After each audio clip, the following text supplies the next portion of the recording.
जय Hind all students. देखिए आज हम देखेंगे यूज ऑफ हैड यानी हैड का प्रयोग। इससे पहले मैंने पढ़ाया था आपको हैज हैव का प्रयोग। उसका प्रयोग हम प्रेजेंट में करते हैं और हैड का प्रयोग पास्ट में करते हैं। तो देखिए इसकी पहचान है जिन हिंदी वाले वाक्यों के अंत में, इसकी वाक्य में पहचान करते हैं तो जिन हिंदी वाले वाक्यों के अंत में रखता था, कॉमा रखती थी, कॉमा रखते थे, कॉमा पास था, पास थी, पास थे, आज शब्द आते हैं उसमें हैड का प्रयोग करते हैं। यानी रखता था, रखती थी, रखते थे, पास था, पास थी, पास थे, आज शब्द आते हैं उसमें हैड का प्रयोग करते हैं। रूल नंबर फर्स्ट है ऑल सब्जेक्ट्स के साथ यानी सभी कर्ताओं के साथ हैड का यूज करते हैं, हैड लगाते हैं। यानी इसमें सिंगुलर या प्लूरल से कोई मतलब नहीं होता, एक हेल्पिंग वर्ब होती है हैड, इसलिए इसमें सभी कर्ताओं के साथ, चाहे सिंगुलर सब्जेक्ट हो चाहे प्लूरल सब्जेक्ट हो, सबके साथ क्या लगाते हैं हम हैड, धड़ाधड़ हैड ठोकते हैं। देखिए रूल ऑफ पॉजिटिव सेंटेंस यानी सकारात्मक वाक्य। देखिए वाक्य बनाने का हमारे पास एक फॉर्मूला भी है। इसमें सबसे पहले क्या लगाते हैं वाक्य बनाते समय सब्जेक्ट, सब्जेक्ट के बाद हेड लगाते हैं और हेड के बाद हम क्या लगाते हैं ऑब्जेक्ट। अब देखिए एग्जांपल है मेरा फर्स्ट, श्याम के पास कुत्ते थे। श्याम के पास कुत्ते थे। श्याम के पास, यहाँ मिस्टेक हो गई, श्याम के पास 2 कुत्ते थे। कितने कुत्ते थे? श्याम के पास 2 कुत्ते थे। यह वाक्य कैसे आ सकता है? श्याम 2 कुत्ते रखता था। श्याम 2 कुत्ते रखता था या श्याम के पास 2 कुत्ते थे। तो देखिए सर्वप्रथम हम यह वाक्य की पहचान करते हैं। वाक्य में पास और पीछे आ रहा है था, थी, थे, पास थे, तो मैं लगाया है पास थे। और इस वाक्य में क्या आ रहा है? रखता था, यानी पास था, पास थी, पास थे आए, या रखता था, रखती, रखते थे आवे आ जाए, तो ये हेड का ही प्रयोग करते हैं इसमें। तो देखिए सर्वप्रथम हम इसमें सब्जेक्ट लगाते हैं। सब्जेक्ट क्या है? श्याम, SHYAM, सब्जेक्ट लग गया श्याम। श्याम के बाद क्या लगाएंगे?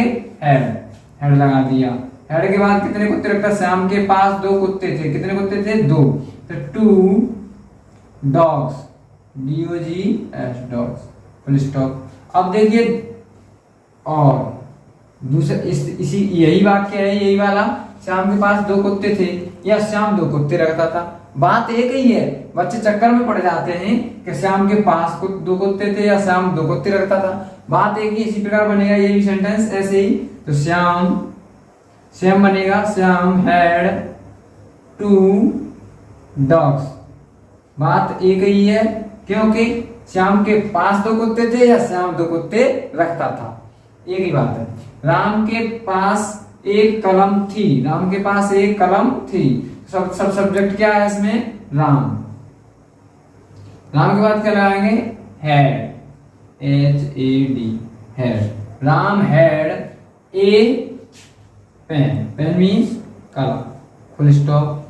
अब देखिए हमारे पास एक गेंद थी, तो हमारे, देखिए किसी भी वाक्य में मतलब हैज हैव या हैड वाले वाक्य में हमारे शब्द आ जाए तो हमारे की स्पेलिंग आप अवर न लगाएं, मेरे शब्द की स्पेलिंग या माई न लगाएं, क्योंकि मेरे सब्जेक्ट है, हमारे यहाँ सब्जेक्ट है, इसलिए इनकी स्पेलिंग हमारे की यहाँ अवर न लग करके क्या लगेगा? BWE।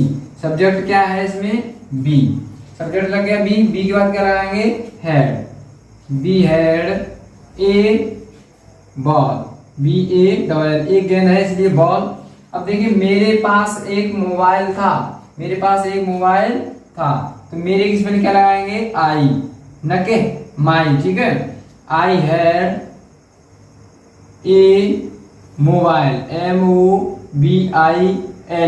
अब देखिए इसके बाद तुम्हारे रह गया शब्द तुम्हारे।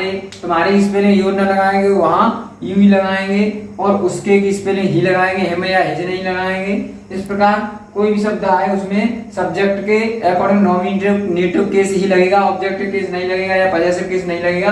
या सब्जेक्ट की जगह पे नॉमिनेटिव केस का ही प्रयोग किया जाएगा या सब्जेक्ट। ओके, देखिए यूज ऑफ हैड में अब हम देखेंगे रूल ऑफ नेगेटिव सेंटेंस। इससे पहले पढ़ा था पॉजिटिव इसका, अब देखेंगे नेगेटिव सेंटेंस यानी नकारात्मक वाक्य। नकारात्मक वाक्य का फॉर्मूला होता है, सर्वप्रथम लगाते हैं SUBJECT सब्जेक्ट, सब्जेक्ट के बाद हेड, हेड के बाद नॉट, नॉट के बाद ऑब्जेक्ट। यानी जिन हिंदी वाले वाक्यों में नहीं शब्द आया तो नहीं की अंग्रेजी, सहायक क्रिया हेड के बाद नॉट लगाते हैं। सहायक क्रिया चाहे एक वचन हो सब्जेक्ट, चाहे बहुवचन हो, प्लूरल हो, चाहे सब्जेक्ट हो, उसमें हेड के बाद ही एक ही हेल्पिंग वर्ब होती है, हेड लगाते हैं, उसके बाद नॉट लगाते हैं। तो एग्जाम्पल फर्स्ट है हमारा, रोहित के पास 2 गेंद नहीं थी। रोहित के पास 2 गेंद नहीं थी। तो सर्वप्रथम हम देखेंगे रोहित के पास 2 गेंद नहीं थी, सब्जेक्ट क्या है इसमें, रोहित। तो रोहित की स्पेलिंग लिखेंगे ROHIT, रोहित। रोहित के बाद नियम कह रहा है हमारा कि हेड लगाओ, तो क्या लगाएंगे, हेड। हेड के बाद क्या कह रहा है, नॉट। तो ये देखो इसमें नहीं शब्द आया है कहीं, रोहित के पास 2 गेंद नहीं थी, नहीं थी, तो नहीं की स्पेलिंग क्या लगाएंगे अब, नॉट है। रोहित हैड नॉट, कितनी गेंद नहीं थी, ऑब्जेक्ट क्या है, 2 गेंद। कितनी गेंद, 2 गेंद। तो 2 बॉल्स, BALLS, इसमें S लगेगा क्योंकि प्लूरल ऑब्जेक्ट है। अब देखिए राजू के पास 5 कलम नहीं थी। राजू के पास 5 कलम नहीं थी, इसमें भी नहीं आया है, नेगेटिव वाक्य है। तो राजू, सर्वप्रथम क्या लगाएंगे, subject Raju, RAJU, Raju. Had नहीं के क्या लगाएंगे, नॉट। कितनी कलम नहीं थी, 5, तो 5 पेन्स, PENS, पेन्स माने कलम। अब देखिए सीता के पास 2 फल नहीं थे। सीता के पास 2 फल नहीं थे। तो सर्वप्रथम इसमें सब्जेक्ट क्या है, सीता। तो सीता इसमें SEETA, सीता। हेड, हेड के बाद क्या लगाएंगे, कोई नॉट। नॉट के बाद 2 फल नहीं थे, तो 2 फ्रूट्स, FRUITS, इसमें भी S लगाएंगे क्योंकि 2 फल हैं। जहां से 2 संख्याएं गिनती की हो जाती है वहां प्लूरल सब्जेक्ट हो जाता है, प्लूरल ऑब्जेक्ट, प्लूरल बहुवचन की संख्या बन जाती है। अब इसके बाद है हमारा रूल ऑफ इंट्रोगेटिव सेंटेंस, यानी प्रश्नवाचक वाक्य। देखिए प्रश्नवाचक वाक्य में क्या है, सर्वप्रथम क्या लगाना होता है हमें, सर्वप्रथम क्या लगाना होता है, हेड। हेड के बाद क्या लगाना होता है, सब्जेक्ट। सब्जेक्ट के बाद ऑब्जेक्ट, फिर उसके बाद में क्वेश्चन मार्क अवश्य लगाना होता है। तो देखिए यदि किसी वाक्य में सर्वप्रथम क्या शब्द वाक्य के पहले दिया हो तो क्या की स्पेलिंग कुछ नहीं लगाते हैं, उसके स्थान पर सहायक क्रिया हेड का यूज करते हैं। किसी भी सेंटेंस का वाक्य हो यदि उसका प्रारंभ क्या से होता है तो उसमें हेल्पिंग वर्ब का सर्वप्रथम प्रयोग किया जाता है। तो इसमें देखिए क्या शब्द आया है तो क्या की स्पेलिंग कुछ नहीं लगाएंगे, यहाँ उसके स्थान पर हेल्पिंग वर्ब का प्रयोग किया जाता है, हेड।